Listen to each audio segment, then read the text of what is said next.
Claroscuro. Uno de los grandes retos que tienen las autoridades de naciones en vías de desarrollo como lo son Bolivia, específicamente cuando tienen que abordar el tema de el trato con los privados de libertad, y además cuando se está hablando de jóvenes o cuando se está hablando de personas que todavía pueden reincorporarse a la sociedad de manera activa, es definitivamente el cómo alcanzar esta aspiración que todo Estado debería tener, y es que los centros penitenciarios, los lugares de reclusión cada vez disminuyan su población. Esto no sencillamente perdonando por perdonar el delito, sino teniendo la asertividad y teniendo la inteligencia y teniendo las políticas que aproximen a las personas a una real oportunidad en la que al final de su condena o en el proceso de esta puedan encontrar un escenario propicio dentro de la sociedad donde nosotros también nos eduquemos. A ver, está con nosotros Jan Smith y Roberto Simoncelli, que nos van a hablar justamente de esto, de las prácticas restaurativas. Jan, buenas noches. Buenas noches. ¿Qué son las prácticas restaurativas? Práctica restaurativa es una forma de... tiene que ver mucho con la forma donde abordamos a los jóvenes. Sí. Y el abordaje es trabajar con ellos para ayudarle a tomar conciencia que sus comportamientos, actitudes, que a veces ni son conscientes de la consecuencia, sí, pero ayudarle a tomar conciencia que pueden dañar a otras personas, ¿no? Y entonces es muy importante de poder trabajar con ellos y trabajar todo el tema de empatía para que haya esa reflexión y ese cambio, porque muchas veces no llegan a pensar, incluso ni piensan en ellos mismos, del daño que se hace a ellos mismos, menos entonces la persona que dañan, ¿no? Y práctica restaurativa es hacer un trabajo con ellos, por ejemplo, un círculo donde lo ponemos en círculo, les hacemos algunas preguntas, jugamos mucho sobre el tema de la empatía, y nuestro trabajo como profesional es hacer provocar ese cambio de que puede realmente empezar a reflexionar, asumir su responsabilidad y ver de qué manera podían reparar los daños ocasionados. Roberto, el hecho es que de verdad los centros penitenciarios parecerían más academias donde puedes además complementar tus conocimientos en hechos delictivos, y como que no se deja la sensación de que estos centros definitivamente pueden reincorporar a las personas a la sociedad. ¿Cómo se trabaja y desde qué ámbitos para resolver esto, especialmente con los tomadores de decisiones que son las autoridades? En primer lugar, sobre los centros penitenciarios, hay también caminos alternativos, y caminos alternativos acá en Bolivia. Les cuento, por ejemplo, que para los adolescentes y jóvenes hay una normativa muy interesante que prevé el utilizo de la privación de libertad como último recurso. Se han abierto hace 2 años centros de orientación, se llaman, para medidas alternativas a la privación de libertad.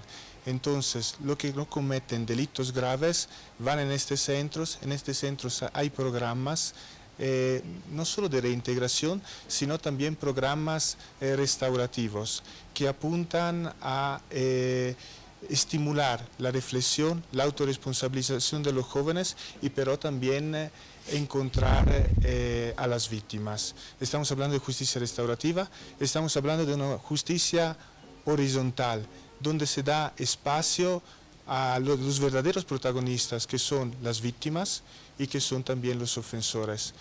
Las víctimas también viven en una prisión, viven en una cárcel, ellas también necesitan salir de sus miedos, de sus traumas, y mediante estos mecanismos se logra escuchar a las víctimas y sus necesidades.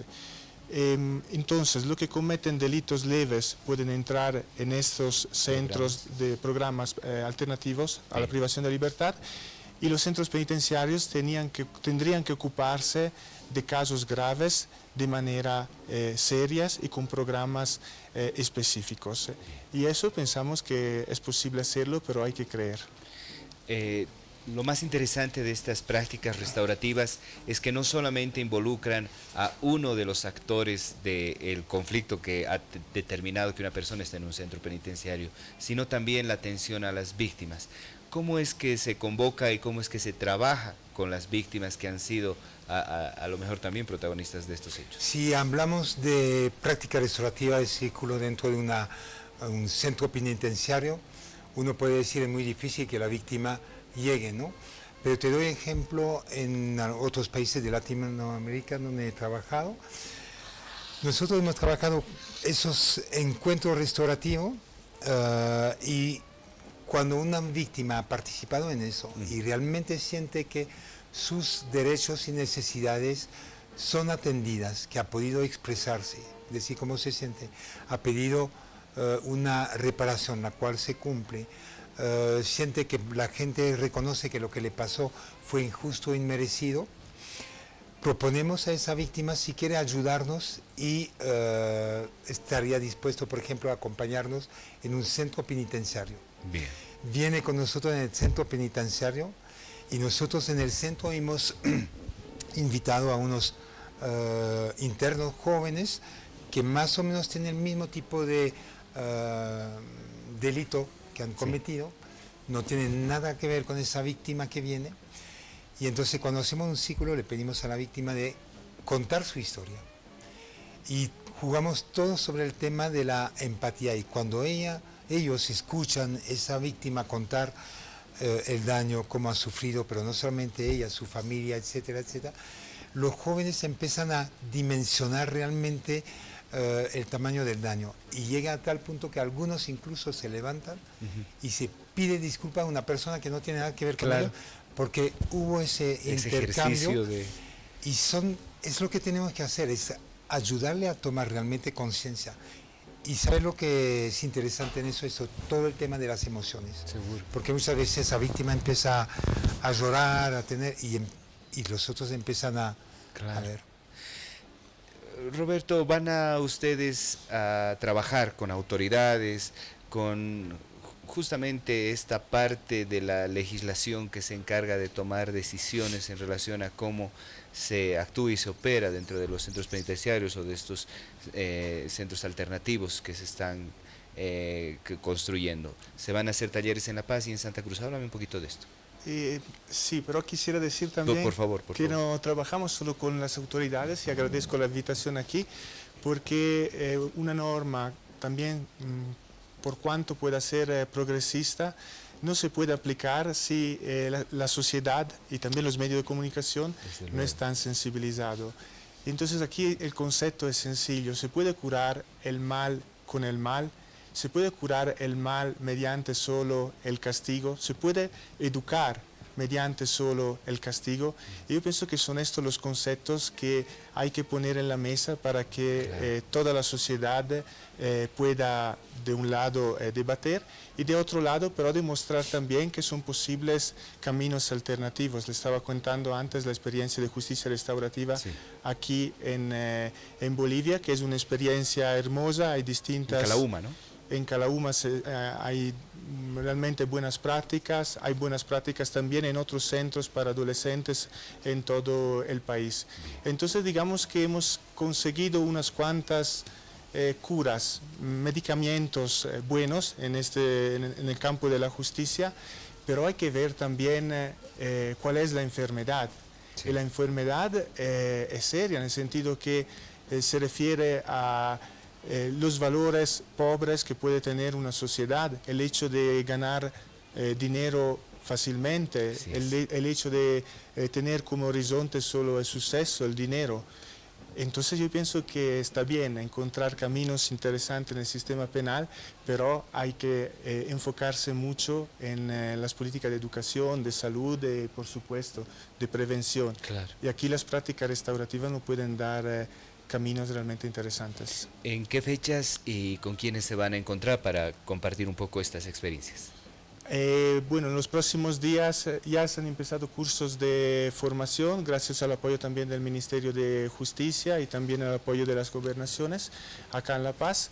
Mañana hay un evento con la Defensoría, que es un conversatorio. Bien. Y la semana próxima hay un curso en Santa Cruz, siempre con el apoyo del Ministerio de Justicia y la Gobernación de Santa Cruz, y también una conferencia abierta al público el jueves en la noche, organizada con la Universidad Gabriel René Moreno en Santa Cruz. Eso es.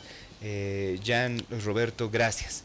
Gracias porque nos permiten a nosotros también como medio de comunicación explorar estos temas que a veces son muy abstractos para la gente y para la población, que a veces simplemente sale a la calle a pedir pena de muerte o castigo o estas justicias comunitarias o los linchamientos, en realidad, que están alejados de lo que es una justicia comunitaria, pero parecería que la población a veces tiene más sed de ese tipo de justicia que de esta restauración de la que ustedes nos hablan y que realmente nos puede brindar una oportunidad de desarrollo importantísima. Gracias, Jan, gracias, Roberto, de verdad. Gracias a ustedes. Muchísimas gracias.